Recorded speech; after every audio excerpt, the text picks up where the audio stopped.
बरेचदा क्लिनिकमध्ये पेशंट्स येतात, रिपोर्टची मोठीच्या मोठी फाईल ठेवतात, सगळे रिपोर्ट केले, सगळे रिपोर्ट नॉर्मल आहे, परंतु आमचा पोटाचा त्रास काही बरा होत नाही. काय त्रास असतो तर अचानक कधी जुलाब होतं तर कधी कॉन्स्टिपेशन होतं, पोट खूप फुगल्यासारखं वाटतं, त्यासोबतच कळ मारून शौचाला जावं लागतं आणि ही अशी सगळी पोटाशी रिलेटेड लक्षणं असतात. अशा वेळी हा आजार असतो IBS म्हणजेच इरिटेबल बॉवेल सिंड्रोम. नमस्कार, मी doctor Hrishikesh Bhujbal, consulting homeopath, Vimannagar, Pune.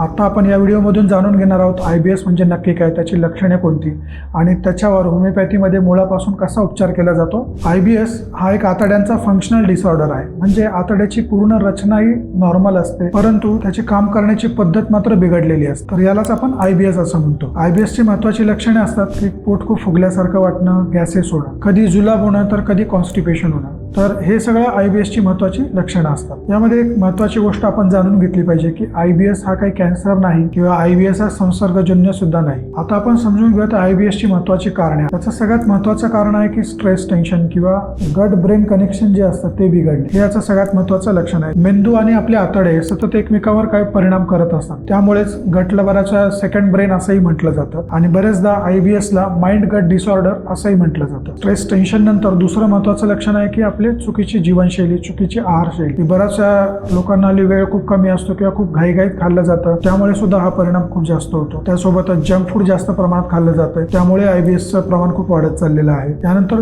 पुढील महत्त्वाचं कारण आहे की हायपर सेन्सिटिव्हिटी ऑफ गट, म्हणजे आतड्यांची संवेदनशीलता खूप जास्त प्रमाणात वाढलेली असते. थोडं जरी काही खाल्लं तरी गॅसेस तयार होतात आणि थोडं बाहेर वेगळं काही खाल्लं तरी IBS ची लक्षणं दिसतात, कॉन्स्टिपेशन होतं किंवा जुलाब होतात. त्यासोबतच पुढील महत्त्वाचं कारण आहे की आपली लाईफस्टाईल जी आहे सध्याची, की ज्यामध्ये व्यायाम हा कमी केला जातो, अपुरी झोप घेतली जाते, वेळेवर झोपलं जात नाही, तर हे सुद्धा महत्त्वाची कारणं आहेत. त्यासोबतच स्त्रियांमध्ये काही हार्मोनल कारणं असतात, PCOD, थायरॉइड. त्यासोबतच बऱ्याच वेळा पाळीच्या अलीकडे वगैरे तेव्हा सुद्धा IBSचा त्रास महिलांमध्ये जास्त प्रमाणात जाणवला जातो. आता आपण IBS ची लक्षणे आणि कारणे समजावून घेतली. आता आपण बघूयात की होमिओपॅथीमध्ये याच्यामध्ये कशा प्रकारे उपचार केला जातो. होमिओपॅथीमध्ये याच्यावर फक्त IBSच्या लक्षणांवर नाही तर IBSच्या मूळ कारणावर उपचार केला जातो. त्यातील सगळ्यात महत्त्वाचं औषध आहे नक्सवोमिका. जेव्हा मानसिक ताणतणाव यामुळे हा प्रॉब्लेम होतो, जेव्हा कामाचं खूप प्रेशर असतं त्यामुळे हा प्रॉब्लेम होतो, त्यावेळी नक्सवोमिका हे औषध आपल्याला उपयोगी पडतं. त्यानंतर पुढील महत्त्वाचं औषध आहे लायकोपोडियम. जेव्हा पेशंटमध्ये गॅसेस खूप जास्त असतात, पोट फुगल्यासारखं वाटतं, स्पेशली संध्याकाळच्या वेळेला हा प्रॉब्लेम जास्त होतो, त्यावेळी लायकोपोडियम हे औषध आपण वापरू शकतो. त्यानंतर पुढील महत्त्वाचं औषध आहे ॲलोज. जेव्हा सकाळी सकाळी उठल्या उठल्या जास्त प्रमाणात मोशनला होते, त्यावेळी ॲलोज हे औषध आपण वापरू शकतो. त्यानंतर पुढील महत्त्वाचं औषध आहे अर्जेंटम नायट्रिकम. जेव्हा एखाद्या एन्झायटीमुळे, स्ट्रेसमुळे पोटात कळ आल्यासारखं वाटतं, त्यावेळी अर्जेंटम नायट्रिकम हे औषध आपल्याला उपयोगी पडतं. त्यानंतर पुढील महत्त्वाचं औषध आहे कार्बोवेज. जेव्हा पूर्ण पोट खूप प्रचंड फुगल्यासारखं वाटतं, काही खाल्लं तरी त्याचे गॅसेस तयार होतात, एन्झायटी असते, अशा वेळी कार्बोवेज हे औषध आपण वापरू शकतो.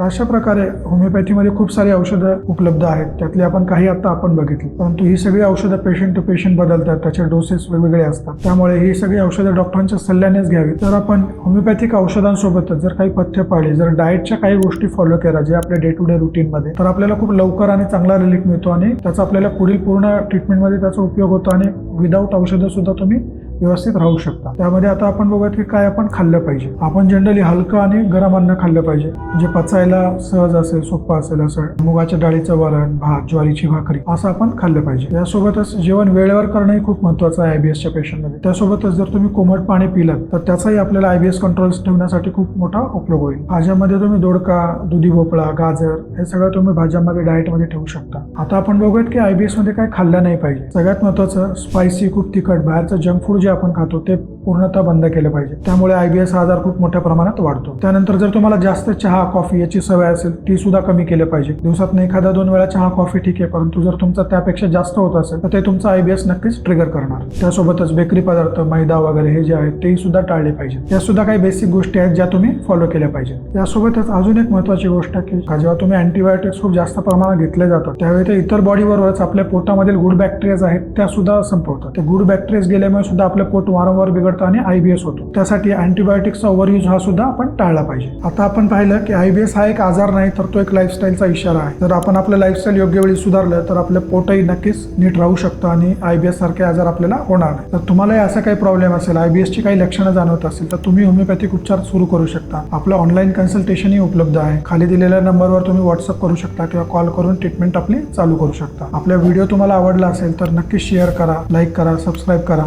आणि कमेंटमध्ये IBS लिहून कळवा जर तुम्हालाही काही यातली लक्षणं जाणवत असतील. थँक्यू.